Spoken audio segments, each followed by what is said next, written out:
पुण्यश्लोक छत्रपती श्री शिवाजी महाराज की जय। धर्मवीर छत्रपती श्री संभाजी महाराज की जय। भारत माता की जय।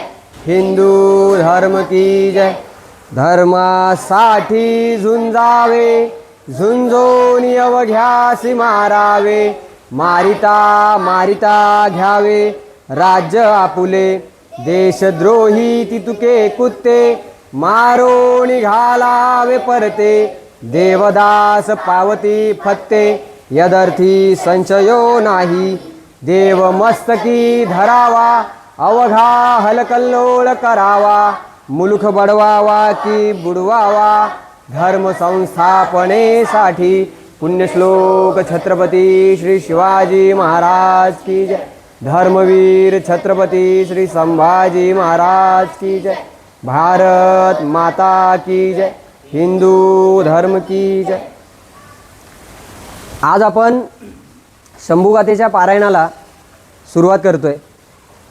आपण शांतीनगर महादेव मंदिरात सर्वजण जमलोय आणि इथून पुढे हे पारायण अखंड चालू राहणार आहे। शंभुगाथेचं पारायण झाल्यानंतर आपली योजना आहे की पुढे शिवचरित्राचं पारायण करावं। आपण ही जी कादंबरी वाचतोय, छावा कादंबरी, तुम्ही जर इंटरनेटवर चेक केलं तर तुम्हाला या पुस्तकाबद्दल बरंच काही ऐकायला आणि वाचायला मिळेल। ठीक आहे, आज आपण सुरुवात करतोय। पुजाऱ्यांनी भल्या पहाटे पूजा बांधलेल्या केदारेश्वराच्या रावळातील दगडी ठाणवया करंजेल पिऊन वातीवरच्या ज्योती जागवू लागल्या। राऊळाचा गाभारा त्यांनी उजळून टाकला।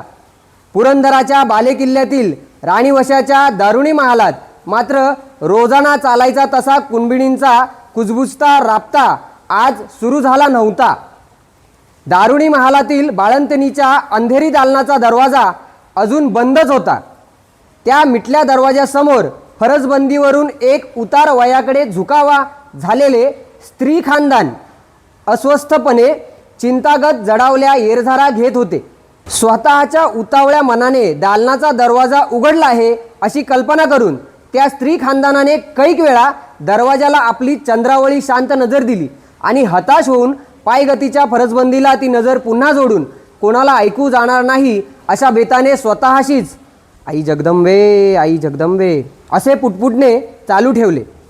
त्या होत्या जिजाऊ साहेब, शहाजीराजे भोसले यांच्या राणी सरकार, श्रीमान शिवाजीराजे भोसले यांच्या मातुश्री आऊसाहेब।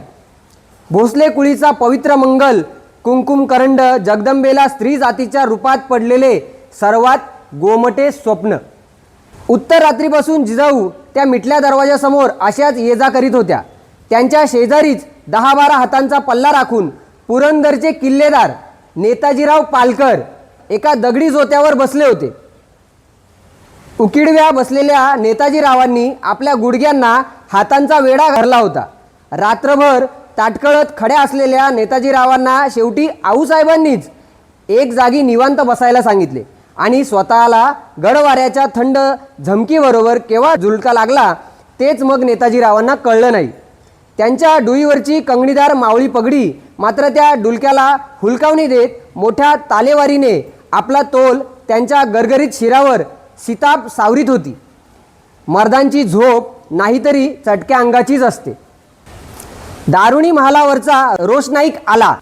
जिजाऊंना बघतात अदब मुजरा घालून कोणाडा कोणाड्यांतून निसूर झालेल्या मशाली म्हणजे विझत आलेल्या मशालींना पटापट उतरून हलक्या कदमांनी निघून गेला। दिवस चांगला 1.5 कासरा धावणी घेऊन वर चढला। महालाच्या महिरपीतून उतरलेल्या किरणांनी मध्यभागीच्या बिछाईतीवर मनाजोगा ऐसपैस प्रकाश मांडला। मातुश्री जिजाऊ पुरत्या फिकरमंद झाल्या। चिंतागत फेऱ्या घेऊन त्यांच्या पायांना थकव्याचे कड आले होते। त्याहून अधिक काळजीचे कड त्यांच्या उरात दाटले होते। एकाएकी दालनाचा दरवाजा कुसवात कुरकुरला। आऊसाहेब बिगी दरवाजाच्या रोखाने पुढे सरशा झाल्या। उरातल्या सगळ्या आऊपणानं त्यांच्या कानात जमाव केला। अनेक सवाल डोळ्यात खडे झाले। दरवाजा पुरता उघडला गेला। मागून बसके राजस रडणे धावणी घेत कानी आले। उघडल्या दरवाजात मध्यम वयाची कसबी सुईण गोजाक्का कमरेत वाकून उभी होती. आपले अश्रूचे ओले हात जिजाऊंच्या नजरेला पडू नयेत म्हणून मनगटे कमरेवर टेकवून तिने पाठीशी उरफाटे फिरवले होते. तापल्या दुधावर दाट साय जमून यावी तसे नितळ हसू तिच्या कुणबिनी मुखड्यावर खुलते झाले. जिजाऊंनी सवाल टाकण्यापूर्वीच तिने कपाळाचे गोंदलेले कातडे वर चढवीत दिल लगाव कुणबी शब्दांच्या नुसत्या लाह्याच लाह्या फुलवल्या.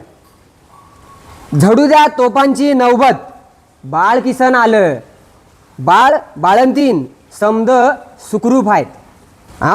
बाळराज म्हणत नेताजीरावांनी जोत्यावरून खाली चटकी छलांगच घेतली. त्यांचा डुलका केव्हाच पसार झाला होता. मात्र सामने जिजाबाईंना बघताच दपकून डोक्यावरची पगडी त्यांनी अगोदर सीधी बस्ती केली. मासाहेबांना मुजरा घालीतच ते म्हणाले, बुरजांवरच्या भांड्यासनी बत्ती देतो आऊसाहेब. धाकलं धनी आलंय, होऊ दे जगदंबेचा उदो उदो. प्राजक्ताचे फुल भरले झाड डुलावे तशा जिजाबाई प्रसन्न प्रसन्न हसल्या. चतुर नेताजींनी तेवढीच संमती सीताब उचलली. आपली पाठोळ आऊसाहेबांना दिसणार नाही या बेताने मुजरा घालीतच ते मागल्या पावली 4-5 कदम मागे हटले. वळताना आपल्या भरदार मिशांच्या चिंचाकड्यावरून उजव्या हाताची दमजोर पालथीमूठ फिरवताना ते स्वतःशीच बोलल्यागत भुवया चढवीत पुटपुटले, बाळराज धाकलं धनी, बेस लई बेस. आणि एरवी घोड्यांवर मान बुलंद बैठक जमून दौडणारे नेताजी लहान बच्च्यासारखे सीधे पायीच धावले तोफखान्यावरच्या गोलंदाजांना गाठण्यासाठी. त्यांच्या त्या पाठमोऱ्या धावपळीकडे बघताना जिजाऊ कपाळीच्या आडव्या बोटांचा कुंकुपट्टा वर चढवीत स्वतःशीच हसल्या. डोकीवरच्या टोपपदरी नेसूचा भगवा जरीकाठ त्यांनी गोंदल्या हातांच्या कुलवंत चिमटीने उगीच सरसा केला. बाळकृष्ण शिवबांचे बाळ, पहिले बाळराजे. गोजाक्काच्या रसरशीत बोलांनी जिजाऊंच्या सोशिक मनावर लक्ष मोरपिसे फिरली होती. आता त्या थोरल्या आऊ झाल्या होत्या. त्यांच्या पापण्यांची तुळजाई पाती क्षणात दाटून आली. इतकी साल गुजरली. शिवबाराजांच्या राणीवशात कन्यारत्न्याचं उंच टिपेचं रडणं कैक वेळा घुमलं होतं, पण बाळकृष्णाचं बसकं रडणं आजवर कधी उठलं नव्हतं. म्हणूनच जिजाऊंचे डोळे पाणभरे झाले कृतार्थतेने. मुलाच्या दर्शनाने आऊ पण धन्य होते, पण नातवाच्या दर्शनाने अवघे स्त्री पण धन्य होते. स्वतःला सावरीत जिजाऊंनी गोजाक्काला विचारले, कुणासारखे ग दिसतात बाळराजे? जितनीत राजेसाहेबांवानी, असं उत्तर गोजाक्कांनी दिलं. राजेसाहेब? जिजाऊंच्या डोळ्यासमोर शिवाजीराजांची मूर्ती क्षणात उभी टाकली. घोड्यांच्या पाठीवरून घामेजत धावणी धरून ते कुठल्या मुलखात असतील अंबा जाणे. राजे उपजले तेव्हा इकडची स्वारी अशीच उन्हातानात दौडीवर होती. आज शिवबाराजांच्या पोटी बाळराजे आले आणि राजेही तसेच दौडीवर. भोसल्यांच्या पुरुषांना मागल्या कबिल्याचा पायगोवा राहत नाही हेच खरं. जगदंब करीत जिजाऊंनी एक निश्वास सोडला. कितीतरी उदंड कड त्या निश्वासात भरले होते. राजे नाहीत, निदान त्यांची यादगीर म्हणून त्यांचे बाळराजे तरी डोळाभर बघावे म्हणून जिजाऊंनी दालनाच्या दगडी उंबरठ्यावर आपला सोनपुतळ पाय ठेवला. आतल्या शिसवी मंचकावर सईबाईंच्या कुशीतून उफाळलेले रडणे भोवतीच्या दगडी भिंतीवर रोमांच उठवीत होते. उंबरठ्यातच उभे राहून ते कानभर ऐकताच जिजाऊ भानावर आल्या. आपल्या उतावळ्या मनाचे त्यांचे त्यांनाच हसू आले. 5वी झाल्याखेरीज बाळंतिणीच्या सोयेर पडलेल्या दालनात नसते जायचे. त्या विचाराबरोबर क्षणभर त्या जखडबंद झाल्या. उंबरठ्यावर टाकला पाय त्यांनी तसाच मागे घेतला. नेसूच्या निरीजवळ खोचलेली मोहराजड थैली त्यांनी खेचून हातात घेतली. सत्का उतरा बाळराजांचा गोजाबाई म्हणत त्यांनी वाकून ती थैली उंबरठ्याच्या आत ठेवली. शांत चालीने आणि भरल्या मनाने त्या आपल्या खाजगीच्या महालाकडे चालल्या. त्यावेळी किल्ले पुरंदराच्या चारी बाजूंचे बुरुज आपले तोफांचे कंठ फोडून माथ्यावरच्या मावळी निळ्या वैशाखी आभाळाला खबर देत होते. राजश्रिया विराजित सकळ गुणमंडित भोसले कुलावतंस श्रीमान शिवाजीराजे भोसले यांच्या थोरल्या राणी सरकार वज्रचुडे मंडित सईबाई साहेब प्रसूत जाहल्या पुत्ररत्न प्राप्त जाहले. आणि ती खबर ऐकून किल्ले पुरंदराच्या सगळ्या राऊळातले देव तर आपोआप सोयरात पडले होते. आता पुढे काय? पुढे काय घडतं? राजे कुठे आहेत? आपल्याला आतापर्यंत जे वाचलं त्यात महाराज कुठे आहेत? मग आता कुठे गेले असतील? काय करत असतील? त्यांच्याकडे ही बातमी कधी पोचेल, कशी पोचेल? हे सगळं आता आपण पुढच्या भागात पाहणार आहोत. आता आपण इथे थांबू आणि पुढच्या बुधवारी 8:30 वाजता ठीक पुन्हा सुरू करू. ठीक आहे.